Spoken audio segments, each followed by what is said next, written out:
साथियों, प्रज्ञा के पुष्प PKP इस बुद्धिस्ट चैनल के माध्यम से है हम बहुजन समाज को जागरूक करना चाहते हैं, ज्ञानवान बनाना चाहते हैं, सामाजिक क्रांति के लिए उन्हें तैयार करना चाहते हैं।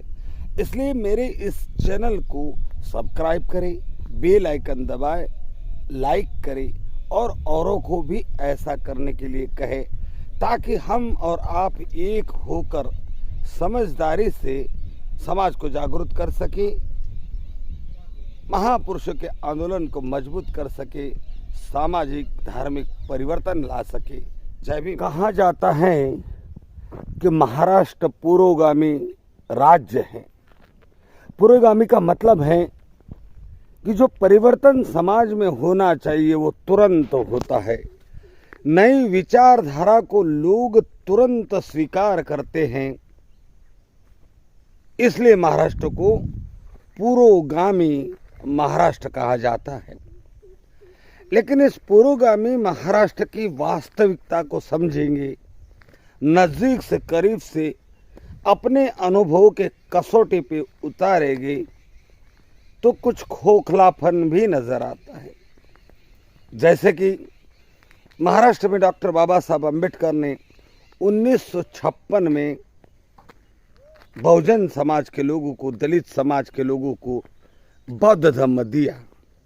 70 साल उस धार्मिक कार्यक्रम को हुए।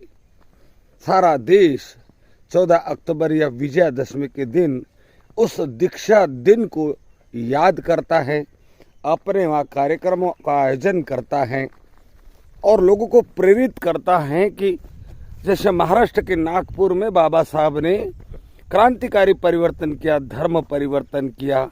भारत का प्राचीन धर्म एक ऐसा धर्म कि जिसमें मानवता ही मानवता है, करुणा ही करुणा है, जिसमें प्रज्ञा ही प्रज्ञा है, जिसमें ज्ञान ही ज्ञान है।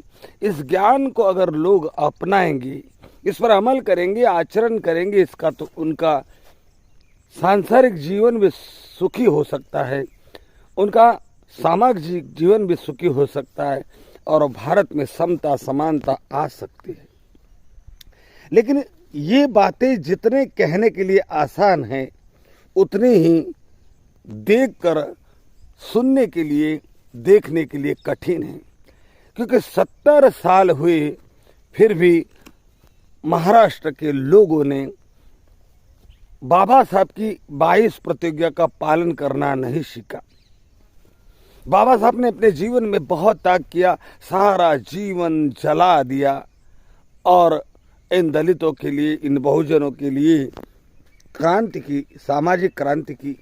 तब इनका कर्तव्य बनता था कि बाबा साहब ने जो 22 प्रतिज्ञा दी उसका पालन करे। इन 22 प्रतिज्ञा के आखिरी वाली प्रतिज्ञा है, मैं मानवता के लिए, समता के लिए अपना जीवन समर्पित करूंगा और समता समानता की स्थापना के लिए काम करूंगा। मानव एक समान है, इस बात में मैं विश्वास करता हूं। लेकिन हम देखते हैं कि महाराष्ट्र का समाज 22 प्रतिज्ञा का पालन नहीं करता है। देवी देवताओं को बिठाता है, देवी देवता घर में रखता है। उन्होंने अपने सरनेम भी हिंदू धर्म के सरनेम है, उन सरनेम को भी बदला नहीं और बदलना भी नहीं चाहते। हमने अनेक कार्यकर्ताओं से चर्चा की तो वो इस विषय पर जब चर्चा करते थे, ये कौन सा जरूरी, इससे क्या हो जाएगा, ऐसे जवाब देकर इस विषय को टाल देते हैं। लेकिन इस विषय के गंभीरता को समझने का प्रयास नहीं करते कि यदि वे हिंदू नहीं रहे, यदि वे दलित नहीं रहे, तो उन्होंने अपने सरनेम दलितों के या हिंदू धर्म के क्यों रखने चाहिए। उन्होंने बौद्ध धर्म अपनाया तो उन्होंने अपने सरनेम धम्म प्रिय, संघ प्रिय, बुद्ध प्रिय ऐसे क्यों नहीं रखने चाहिए। कि आखिर क्या बात है इनके पुराने सरनेमों में, इनके पुराने सरनेमों के साथ आसक्ति का ये क्या कारण है। आखिर क्या कारण है कि इनकी महिलाएं गले में मंगलसूत्र पहनती है, मांग भी भरती है, झांझर भी रखती है।